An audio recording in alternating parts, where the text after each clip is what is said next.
Merci Sylvie. On va donc effectivement ouvrir cette saison printanière du CRIP, de ces webinaires comme on disait tout à l'heure. Donc je suis Laurent Roussel, je suis responsable commercial chez Codagis. J'accompagnerai Rodolphe du CRES de Villeneuve, qui est sales spécialiste ingénieur d'affaires sur la partie digital security. Et vous aurez Frédéric, qui est le patron, le directeur de la partie consulting chez Codagis. Donc voilà, donc on va passer un peu de temps ensemble. On reprécise, hein, donc il y a un chat dédié pour les questions, donc n'hésitez pas à adresser vos questions. Donc le sujet, c'est comment diminuer sa surface d'attaque grâce à une parfaite connaissance de vos éléments d'infrastructure.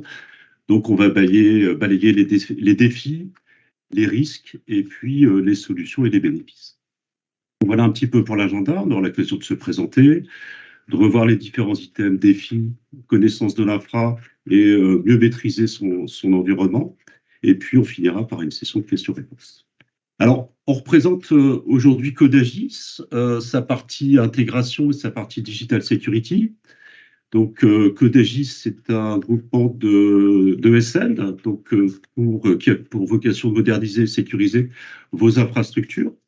Si on parle un petit peu du terrain de jeu de Codagis, présence parisienne, toulousaine, nous sommes également sur Aurillac et pour sa partie internationale sur Barcelone. Et puis le terrain de jeu en termes d'entreprise, entreprises de taille intermédiaire, grandes organisations sur lesquelles nous accompagnons nos clients sur les différents sujets que je vais vous adresser. Alors, les domaines d'expertise sont nombreux. On parle d'intégration sur les aspects ITSM, ITAM, c'est le sujet du jour. Donc là, on a une partie revente de solutions logicielles avec nos partenaires, j'y viendrai tout à l'heure, mais également la partie intégration en mode projet ou expertise à la demande.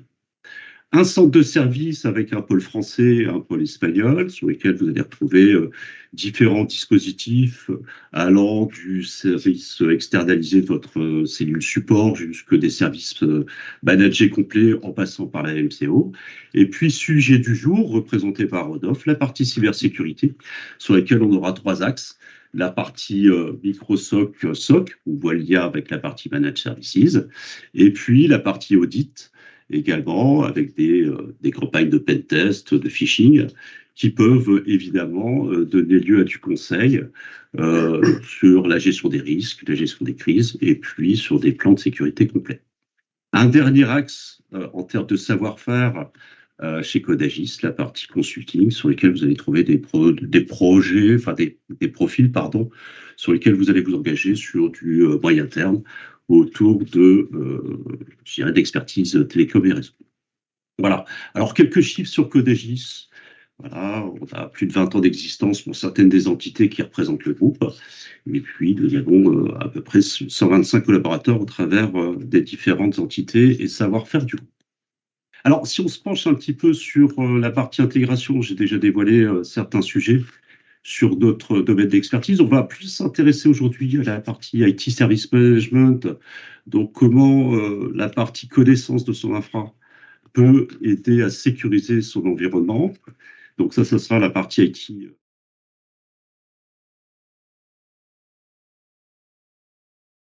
ITSM, ou plus globalement sur les aspects d'ubérisation de processus avec l'Enterprise Service Management.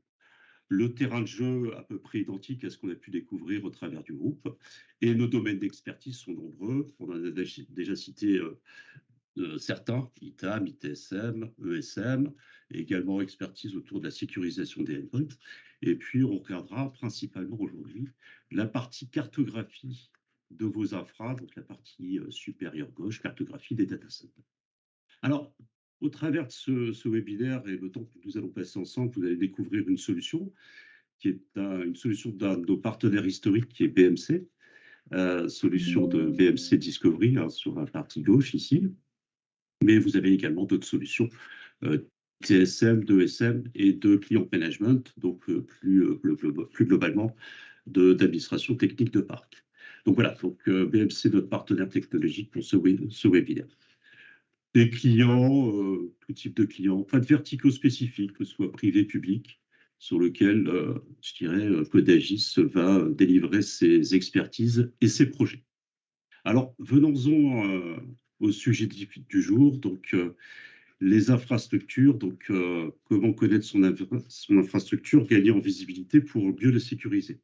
Alors, différents défis, ils peuvent être de type organisationnel ou encore technique.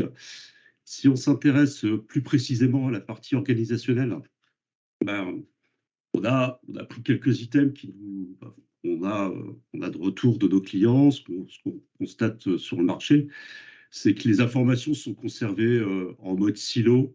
Elles ne sont pas systématiquement partagées, clairement, ou comprises par l'ensemble des parties prenantes. On constate que les services de la DSI ne se parlent pas.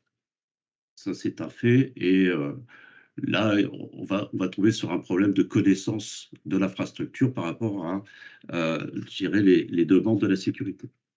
Après une violation, les équipes informatiques et de sécurité ne comprennent pas l'impact réel sur l'entreprise. Ça, c'est un fait. Un manque de visibilité, c'est le sujet sur les risques liés aux fusions et acquisitions.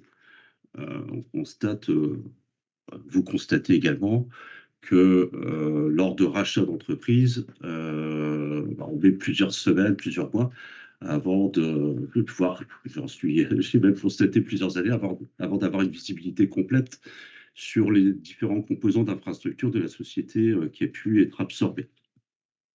Et puis pour terminer, un thème marquant en termes de défis organisationnels, le manque de processus organisationnel sur la prise en charge des changements.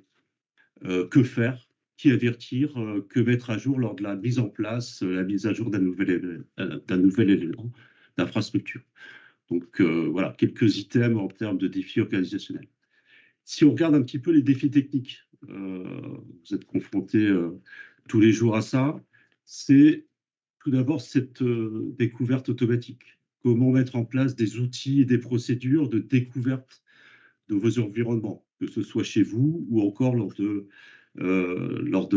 d'achat ou d'acquisition de société. Comment modéliser, comment faire la modélisation d'applications. Quels sont les composants d'infrastructure, matériels, logiciels, qui vont, je dirais, constituer un service métier. Quelles sont les dépendances, notamment entre ces différents composants d'infrastructure. Réconciliation des données, gros défi, je pense que on le constate et vous passez beaucoup de temps à agréger des données qui viennent de toutes sources de données.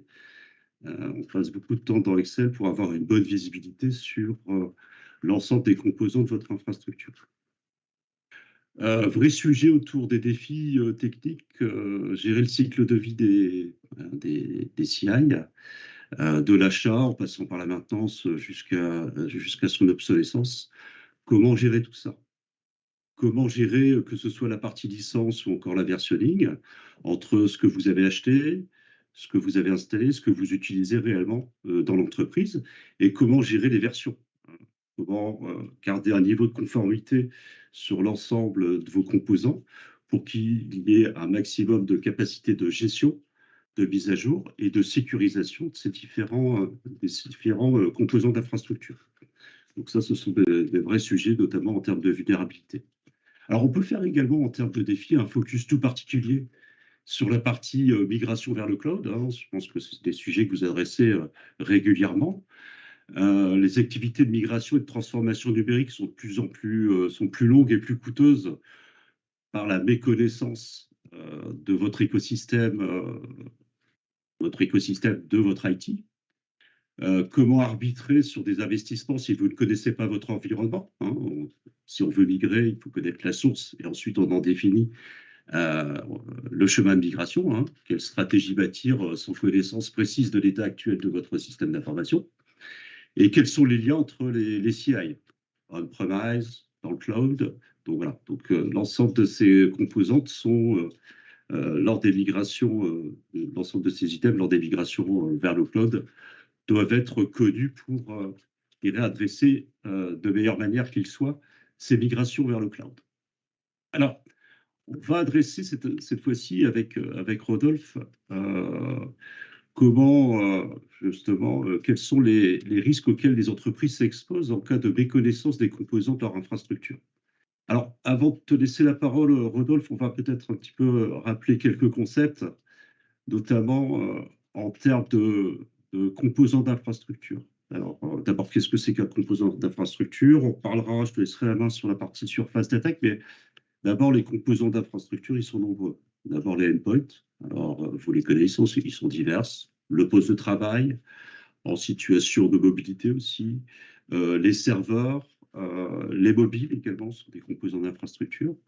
Les composants réseau, hein, tous les éléments actifs que vous allez être amené à gérer et à adresser. Et puis également la partie logicielle qui compose votre écosystème et l'ensemble de ces logiciels vont rendre un service.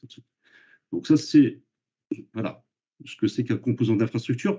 Et justement, ces composants d'infrastructure, on va parler justement de surface d'attaque et derrière, on fera le lien entre surface d'attaque et composants d'infrastructure avec Rodolphe, s'il te plaît. Merci Laurent pour cette introduction et bonjour à tous ceux qui sont connectés sur le webinaire. Alors nous avons bien compris ce qu'était un composant d'infrastructure. On parle aussi de surface d'attaque qui fait référence à l'ensemble des points d'entrée ou des vulnérabilités d'un système informatique, alors, qui peuvent être exploités par des pirates pour accéder à des informations sensibles ou prendre le contrôle du système. Alors comme vecteur d'attaque, on peut considérer qu'on a soit des vecteurs d'attaque physiques, humains ou logiciels. Là, on va se concentrer aujourd'hui uniquement sur les aspects logiciels, vulnérabilité logicielle, tel qu'on peut le voir dans les bulletins qu'on peut recevoir de l'ANSSI et du CERTFR. Très bien. Merci Rodolphe. Alors, si tu peux nous éclaircir un petit peu, nous éclairer sur les risques auxquels les entreprises, et puis après on passera aux enjeux, mais les risques d'abord auxquels les entreprises s'exposent parce qu'elles n'ont pas cette maîtrise de leur environnement. Oui, on va se focaliser un peu sur les composants d'infrastructure et les conséquences de leur non-maîtrise. Alors, une notion importante qu'est le Shadow IT, c'est quand même un phénomène assez répandu et qui représente tout ce qui est hors contrôle de la supervision DSI. C'est un problème de chaque DSI sur la tenue à jour du référentiel d'inventaire avec parfois des équipements légitimes, non référencés, hors inventaire, qui ont été installés sans pour autant avoir été déclarés. Et on peut avoir aussi les équipements des sous-traitants inconnus et qui sont installés pour une courte période, mais qui perdurent, ou certains collaborateurs qui apportent des équipements personnels au sein de l'entreprise, comme notre smartphone par exemple. En fonction de la maturité de la politique de sécurité et des enjeux métiers, l'entreprise peut gérer cela, par exemple, en interdisant l'accès sur le réseau à un équipement non déclaré, en vérifiant la conformité d'un PC, par exemple, lorsqu'il se connecte à distance en VPN. Et de bien faire le distinguo entre l'utilisation personnelle et professionnelle d'un service au sein de l'entreprise. Alors, quels sont les problèmes liés au référencement et la conduite de changement des composants d'infrastructure mal maîtrisés? Alors, nous avons plusieurs choses. L'inventaire des équipements et des applications doit être à jour. Donc ça, on l'a dit tout à l'heure et je pense que c'est vraiment important pour s'assurer que toutes les vulnérabilités sont bien identifiées et que les correctifs sont appliqués rapidement. La deuxième chose, c'est la sécurité qui doit être prise en compte dès le départ et ce pour chaque projet délivré au sein de l'entreprise.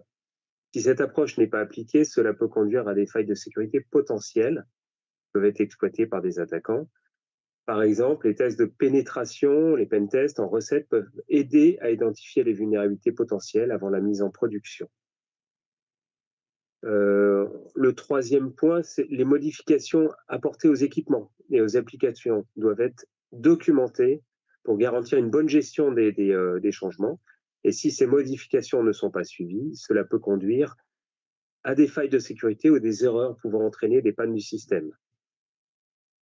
Les propriétaires des équipements, on en parlera aussi tout à l'heure, c'est vraiment important. Ils doivent être indiqués sur chaque composant d'infrastructure et des applications doivent être clairement identifiées pour garantir une bonne gestion de ces assets et de leur vie au sein de l'entreprise. Si les propriétaires ne sont pas connus ou incorrects, il peut être difficile de prendre des mesures pour corriger, par exemple, les failles de sécurité en effectuant des mises à jour. Alors, on a aussi la méconnaissance des dépendances pour gérer le patch management des dépenses entre les différents composants et il faut comprendre les dépendances entre les équipements et les applications pour garantir que les correctifs sont appliqués rapidement et de manière appropriée. Si les dépendances ne sont pas maîtrisées, encore une fois, nous avons potentiellement des failles de sécurité ou des problèmes de compatibilité entre les composants. Alors la conséquence de tout cela est que la stratégie de sécurité est impactée car elle n'est pas uniformisée, voire non appliquée.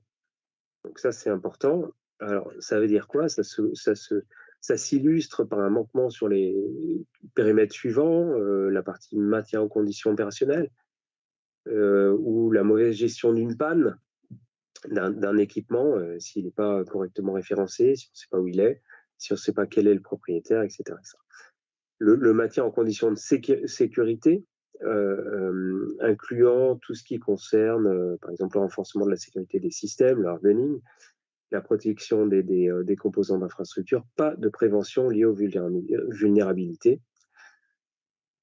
On a la détection des événements de sécurité ciblant les composants d'infrastructure, pas de capacité à remonter des métriques d'un incident ciblant un ou plusieurs composants d'infrastructure. Vu qu'ils ne sont pas référencés, non seulement on ne les maîtrise pas, mais on ne sait pas dans quel état ils sont, on ne connaît pas leur niveau de sécurisation, et en plus de cela, on ne peut pas détecter les attaques informatiques puisqu'on ne sait pas où ils sont. Très bien, parfait. Et dernier point, Laurent, dans une situation de crise, ces problèmes peuvent s'aggraver car le temps est souvent limité et les ressources sont sous pression, évidemment. La gestion de crise devient alors inefficace car elle ne permet pas de réagir rapidement et efficacement aux problèmes. Il est donc essentiel de bien gérer la conduite du changement des composants d'infrastructure informatique en s'assurant que les modifications sont bien planifiées, documentées, testées afin de minimiser les risques. Très bien, excellent. Alors, c'est vrai que je te pressais d'aller sur les enjeux, mais je te laisse la parole sur les enjeux, Rodolphe. Oui, tout à fait. Alors, on a décliné ça en trois axes. On a les menaces, les risques opérationnels et les enjeux. Donc, effectivement, je vous présente tout d'abord les menaces potentielles. Lorsqu'on ne maîtrise pas son parc, effectivement, c'est lié aux attaques informatiques qui ciblent l'exploitation des CVE, des vulnérabilités, à savoir le chiffrement, le vol ou la modification de données sur les composants d'infrastructure de l'entreprise, évidemment, et les données de service, le dysfonctionnement ou panne d'un équipement dans le cadre du maintien en condition opérationnelle. On en a parlé tout à l'heure. On a vu les menaces et quels sont les risques opérationnels pour un service informatique lors d'une attaque. C'est la confidentialité altérée des données importantes et structurantes pour la société. Donc on a la perte d'activité, voire des composants et outils utilisés pour l'activité métier. Exemple pour un hôpital où nous avons la confidentialité du dossier médical patient est primordiale et où les informations doivent être en permanence partagées entre les différents composants de manière sécurisée par les différents services pour être efficaces. L'impact potentiel sur l'intégrité et la disponibilité de la sauvegarde, qui est aussi un point essentiel. Donc, les composants d'infrastructure doivent être fiables pour garantir la disponibilité et la stabilité du SI. Une bonne maîtrise des composants permet de prévenir les pannes, d'anticiper les dysfonctionnements et de réagir rapidement en cas de problème. Et les enjeux, ils sont importants. Le premier, et le plus important, est bien évidemment de protéger et de garantir le fonctionnement de votre activité de métier. Et cela permettra de conserver une bonne image de l'entreprise vis-à-vis de l'extérieur, une notoriété et la confiance de vos clients. Et aussi potentiellement limiter la perte de revenus, évidemment. En synthèse, la bonne maîtrise de ces composants d'infrastructure est essentielle pour garantir la fiabilité, la sécurité et la performance et l'évolutivité du système. Elle permet également d'optimiser les coûts et de maximiser la valeur ajoutée du système d'information pour l'entreprise. Très bien, c'est très clair sur les enjeux. Qu'est-ce que tu constates quelques cas d'usage à nous présenter, j'imagine. Alors, Avant d'aller sur les cas d'usage, on va parler un peu d'audit, de normes, je pense. oui, oui, oui, juste un petit point sur la réglementation. En fait, connaître et maîtriser son SI, c'est pas nouveau, mais c'est un élément central dans la bonne gestion et la conformité aux réglementations. Le suivi des bonnes pratiques en font partie. Plusieurs réglementations ou normes intègrent des chapitres concernant la gestion des assets, composants d'infrastructure. Par exemple, concernant le RGPD, qui exige que les entreprises protègent les données personnelles de leurs clients et de leurs collaborateurs. Si ces composants d'infrastructure du SI ne sont pas bien maîtrisés, les entreprises risquent de ne pas être en mesure de garantir la confidentialité, l'intégrité et la dispo de ces données personnelles. Dans le cadre du RGPD, une organisation doit tenir un inventaire des systèmes qui stockent les données personnelles et il exige également que les risques liés à ces données personnelles soient bien identifiés, évalués, traités, de telle sorte que l'approche avec, par exemple, la norme ISO 27001 de l'évaluation des actifs et des risques peut facilement englober et être alignée pour intégrer les exigences du RGPD. En synthèse, la non-maîtrise des composants d'infrastructure du SI peut entraîner des risques de non-conformité réglementaire et des conséquences juridiques, financières et de réputation importantes pour les entreprises en France. Il est donc essentiel pour ces entreprises de garantir une maîtrise complète et continue de leur infrastructure informatique pour respecter les réglementations en vigueur et protéger les données sensibles. Alors, en exemple, je vous conseille, je vous conseille d'aller voir et télécharger le site de l'ANSSI, le guide très instructif pour une bonne cartographie du SI. Alors, sujet du jour, on va rentrer sur des cas d'usage, hein, de ce que tu as pu constater sur le marché. De véritables, on n'a pas évidemment pas dévoilé les noms des clients, mais des exemples que tu as pu constater. Oui, alors, on a 2-3 cas d'école que je vais vous présenter rapidement afin d'illustrer un peu tout ce qu'on vient de dire. Le premier, ça concerne un géant industriel français. Suite à une attaque informatique, il s'est rendu compte qu'il était dans l'incapacité totale d'identifier le point de départ de cette attaque, ce qui lui a pris plusieurs semaines. À l'issue de cette attaque, il s'est rendu compte que cela venait d'un PC de l'un de ses prestataires autorisés pour faire des actions de supervision et qui était totalement affecté à propager l'infection au sein de son SI. Le référencement de cette machine et de toutes les autres venant de ce prestataire n'avait pas été effectué, était dans l'incapacité totale d'identifier à travers chaque asset ce que c'était, qui était le propriétaire, qui pouvait agir dessus, ce qui a ralenti fortement l'analyse post-mortem de l'attaque. Ça, c'est un exemple intéressant. Le second cas d'école concerne un grand hôpital et quelqu'un se présente comme étant de la DSI et affirme qu'il venait pour récupérer 3 serveurs dans le cadre de la maintenance de ces serveurs, positionnés dans une salle de pause sous une paillasse. Et à l'accueil, ils n'ont pas vérifié l'identité de la personne, pas de gestion d'habilitation de cette personne afin de vérifier si c'est bien elle qui est autorisée à prendre ce matériel.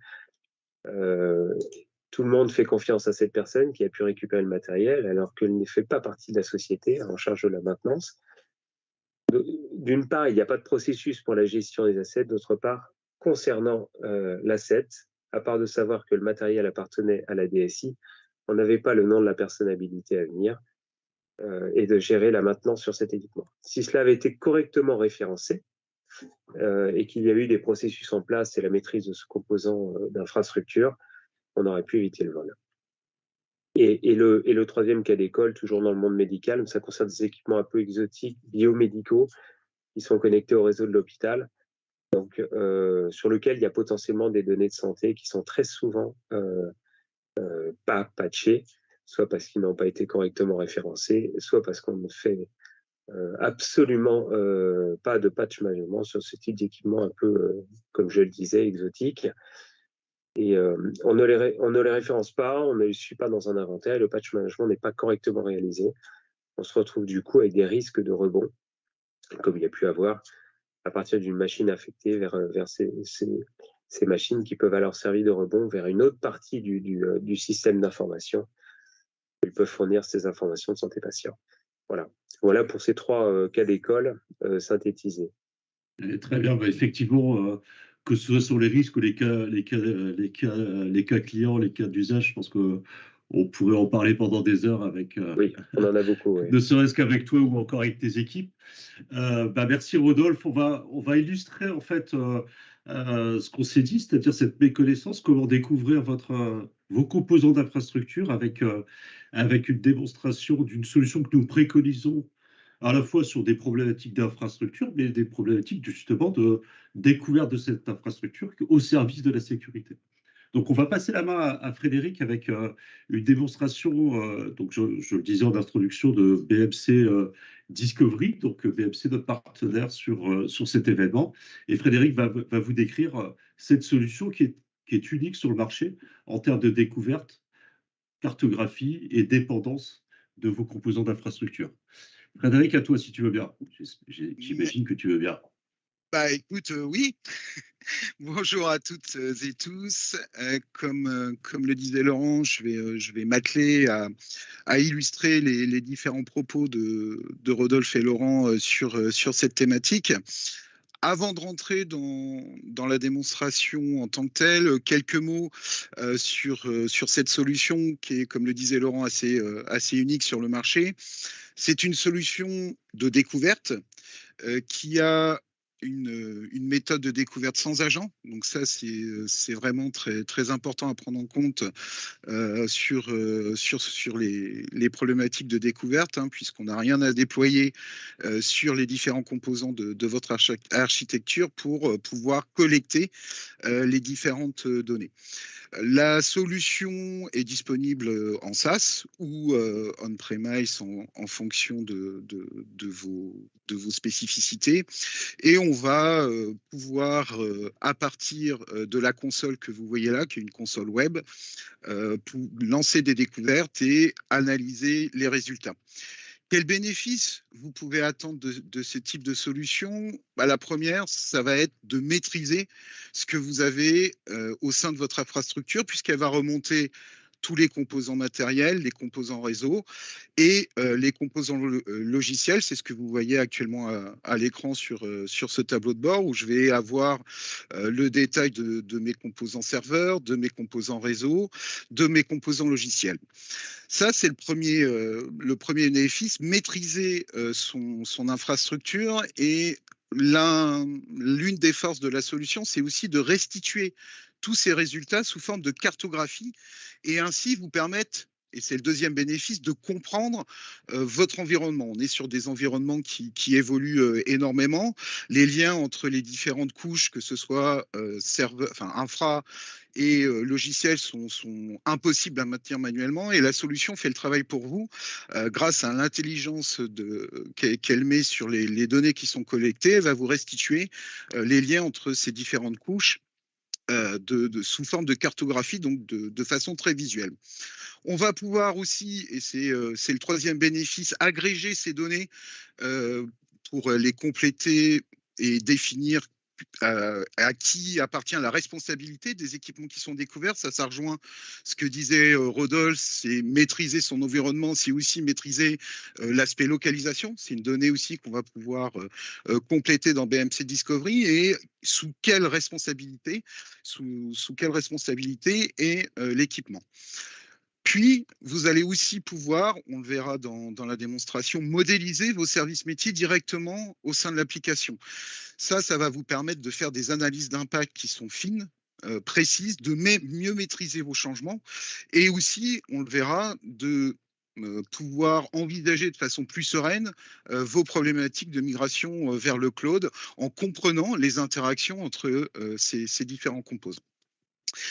Donc, si on regarde dans le détail les informations qui sont remontées par BMC Discovery, je vais prendre un serveur au hasard. Ici, vous avez une première représentation qui est une représentation des liens entre le serveur sur lequel j'ai cliqué et son environnement. Donc, j'ai ici les différents composants logiciels. qui sont installés sur le serveur. Et ici, je vois que j'ai une communication avec un autre composant logiciel qui est sur le serveur MCR FP MSPR01. Donc ça, tout de suite, ça me permet de voir l'interaction entre ce serveur et un autre composant de l'infrastructure. J'ai aussi, de façon visuelle, la localisation de cet équipement. Je sais que le serveur en question qui est sur mon data center à Astoria communique avec un autre serveur qui est hébergé sur mon data center à Manchester. Ensuite, je vais retrouver les données d'inventaire qui vont être analysées et consolidées par BMC Discovery. Donc, je vais avoir de manière assez classique le type de serveur, son nom. Et ici, je vais retrouver des informations qui vont me permettre de savoir en cas de changement, par exemple, ou en cas d'incident, sous quelle équipe au niveau IT, elle est en responsabilité, alors équipe ou personne, et qui est le responsable métier, qui est le consommateur du service qui est supporté par ce serveur. Un autre aspect qui va être primordial dans ce type d'analyse, c'est de pouvoir, vous le voyez ici, avoir des rapports, et je vous le présenterai tout à l'heure, sur l'état d'obsolescence des équipes, des OS et des logiciels au sein de vos data centers, puisque automatiquement, BMC Discovery va vous indiquer la date de fin de vie, la date de fin de support et la date de fin de support étendue pour les OS et les composants logiciels qui sont hébergés dans votre data center, et on va le restituer sous forme de tableau de bord. J'ai aussi la possibilité de voir les patchs qui sont déjà installés. Ça, c'est une chose. Moi, ce qui va m'intéresser, c'est surtout de voir, pour un patch donné, j'ai la liste de tous les serveurs sur lesquels ce patch est installé. Par contre, ce qui m'intéressait, c'est de pouvoir voir tout de suite les équipements qui n'ont pas reçu ce patch et qui devraient l'avoir. Et derrière, de déclencher et informer pour que le nécessaire soit fait pour patcher les serveurs et ainsi pallier à d'éventuelles failles de sécurité. Au niveau de, si je remonte sur le détail de mon équipement, je vais retrouver ensuite des informations concernant le processeur, la mémoire, les différentes interfaces réseau et la partie partition et système. Donc, pour vraiment avoir une vue complète et détaillée de l'inventaire matériel et logiciel de cet équipement en question. Comment ça fonctionne pour arriver à ce résultat? C'est vraiment très simple à mettre en œuvre. Comme je vous le disais tout à l'heure, on ne va pas fonctionner par déploiement d'agents. Hein. C'est des scans qui sont sans agents et qui vont s'appuyer sur des credentials qui peuvent être soit saisis directement dans BMC Discovery, soit si vous avez des solutions de coffre-fort type CyberArk ou Psychotic, on peut s'interfacer avec pour pouvoir aller récupérer les credentials nécessaires au scan. Donc, les différents types de credentials vous permettent vraiment d'avoir cette cartographie qui est exhaustive et complète et fiable, puisqu'on va pouvoir spécifier des credentials pour aller remonter via SNMP mes équipements réseau. On est capable aussi d'aller scanner les équipements qui sont hébergés chez un Amazon ou chez un Azure, par exemple. Et puis, je vais, pour ma partie serveur, si je veux inventorier mes serveurs Linux, je vais pouvoir saisir des credentials de type SSH. Donc ça va être la première étape de mise en œuvre. Alimenter et donner connaissance à BMC Discovery des différents credentials qui vont être utilisés pour faire ces scans sur votre infrastructure. Et ensuite, je vais planifier le scan de façon soit en one shot, c'est-à-dire qu'il va s'exécuter une seule fois, ou de manière récurrente. Donc ça va vous permettre d'avoir une cartographie qui va se mettre à jour automatiquement en fonction de la fréquence des différents scans. La saisie est extrêmement simple.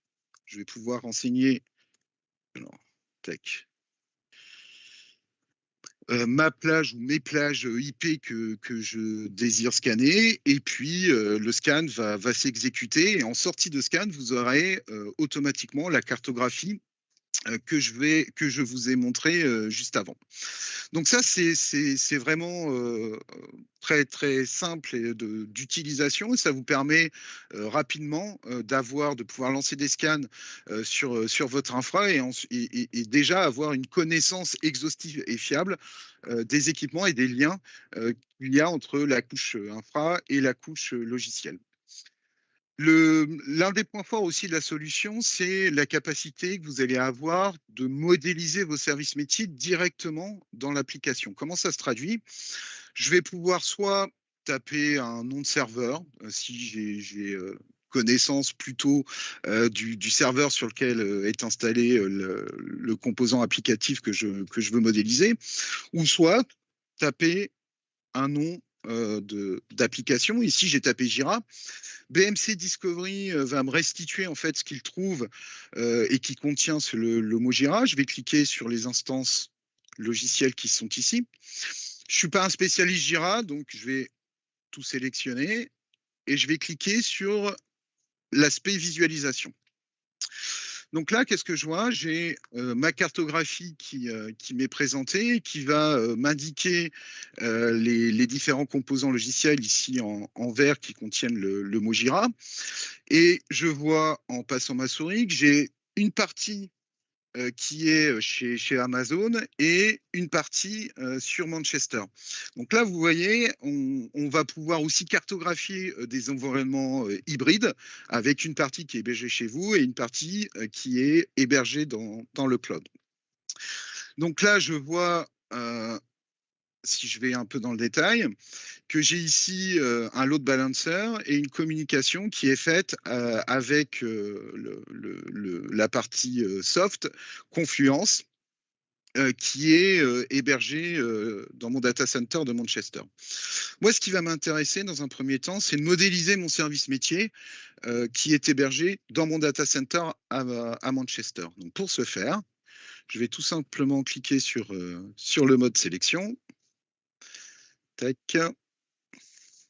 Alors, hop, et je vais sélectionner. Alors, faut avoir quelques capacités en dessin, mais je vais sélectionner mes équipements qui sont dans mon data center à Manchester. Donc, ce que j'ai fait ici, vous voyez, c'est très simple comme action. Et ensuite, je vais créer mon service métier que je vais appeler Jira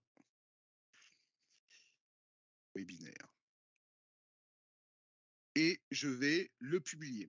Donc, qu'est-ce que va faire BMC Discovery? Il va m'indiquer ici mon service métier que j'ai modélisé qui va s'appeler Jira Webinaire. Et là, je pense que vous voyez tout de suite l'intérêt en termes d'analyse d'impact. Je vais passer dans une représentation, dans une visualisation de type analyse d'impact. Donc ça me permet de modéliser, enfin d'avoir mon service métier en haut de ma cartographie. Et demain, si je souhaite par exemple patcher mon serveur SQL qui est ici, je vois au niveau de ma gestion des changements, je vais tout de suite voir que je vais impacter le service métier Jira, donc ainsi définir des fenêtres de maintenance adaptées en fonction de l'impact que va avoir l'arrêt de l'application durant le patching de mon SQL Server sur le métier. Ces modèles applicatifs, BMC Discovery va vous permettre de les visualiser ici et va les maintenir pour vous. C'est-à-dire qu'au fil des différents scans, il va modifier cette modélisation dans une limite. C'est-à-dire que ici, là, vous voyez, j'ai une petite alerte rouge. S'il y a trop de changements en fait qui sont faits au niveau de l'environnement de mon application, mon métier, par exemple, beaucoup plus de serveurs qui communiquent avec des instances applicatives qui font partie de mon modèle, BMC Discovery va arrêter de le maintenir automatiquement et va vous demander en fait de le revoir. Donc là, c'est ce qui vous indique à l'écran. Hein, le modèle a vraiment changé par rapport à la modélisation que vous avez fait. Et il va vous indiquer en rouge tous les nouveaux composants qui communiquent avec un des composants de ce que vous avez modélisé. Et il va vous demander ce que vous voulez faire. Est-ce que vous voulez garder votre modèle tel quel? Est-ce que vous voulez accepter, enfin intégrer ces différents composants dans votre modèle ou non? Donc, un maintien automatique, mais aussi des alertes qui vont vous permettre de prendre les actions nécessaires pour corriger et faire évoluer vos modèles de façon la plus automatisée possible.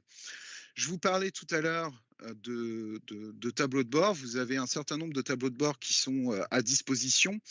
Vous avez aussi la capacité d'en créer par vous-même. Vous avez notamment un rapport prédéfini là, qu'on a construit pour la démo qui va vous permettre en un coup d'œil de voir vos serveurs qui sont exposés à Earthbleed, à WannaCry, d'avoir aussi une vue sur tous vos équipements sur lesquels potentiellement j'ai des failles de sécurité, par exemple des serveurs sur lesquels j'ai le port IMAP d'ouvert. Et ça, c'est des choses que vous allez pouvoir vous-même personnaliser pour mettre les différents critères qui vous semblent importants en termes de perspective d'analyse de risque d'un point de vue sécurité. Et j'ai aussi la possibilité d'avoir des rapports sur l'obsolescence de mes OS, enfin de mes softs ici et de mes OS là. Et ça va me permettre d'avoir je dirais un tableau de bord et de pouvoir anticiper aussi en termes de budget les renouvellements de systèmes ou les upgrades que je vais avoir à faire, puisque je vais pouvoir aller regarder par exemple la liste de tous mes serveurs qui ont un OS dont la fin de vie est dépassée. Donc voilà, je dirais pour un tour d'horizon de la solution BMC Discovery, toujours sur la problématique évoquée lors de ce webinaire.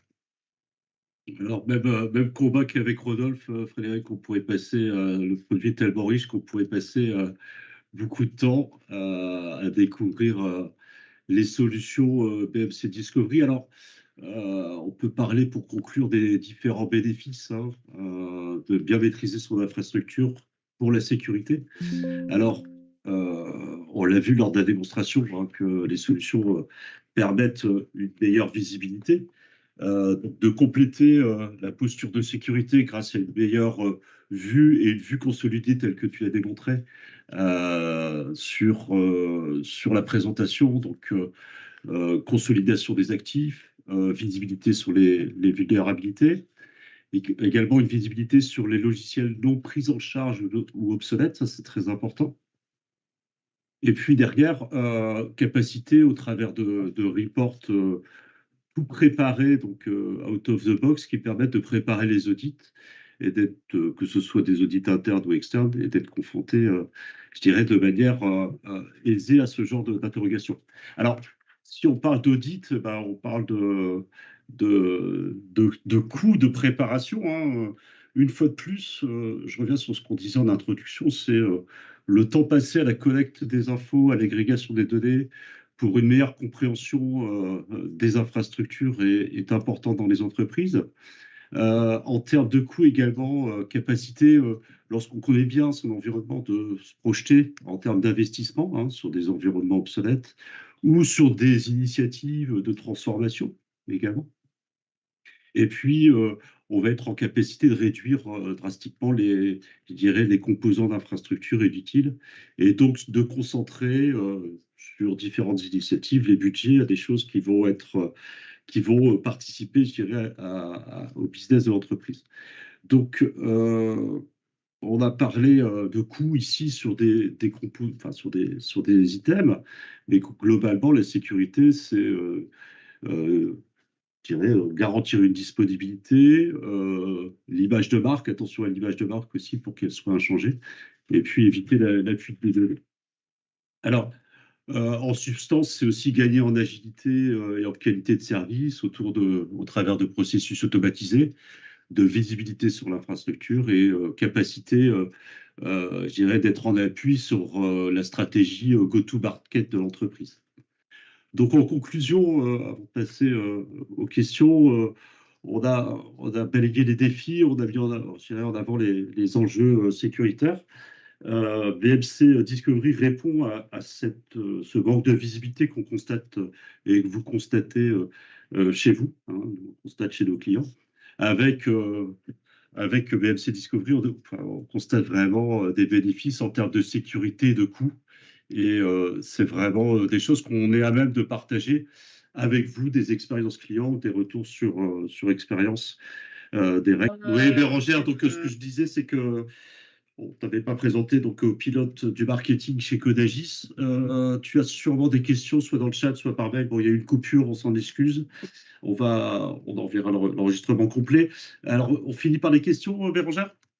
Oui, ça marche, on finit par les questions. Alors déjà, j'avais une question, je vais y répondre tout de suite. On m'a demandé si les slides allaient être mis à disposition. Donc oui, slides et replay.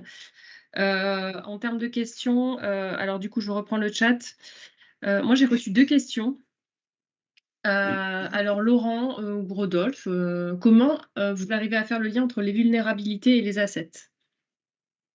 Ça peut-être plus pour Frédéric, ça. Ouais. Frédéric, ouais. Tu avais une chance sur 3, Béran. Ouais. je vais la prendre si ça vous dérange pas.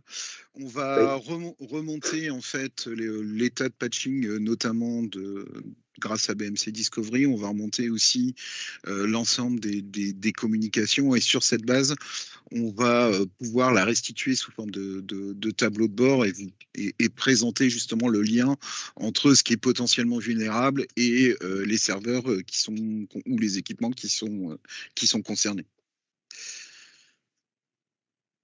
Très bien.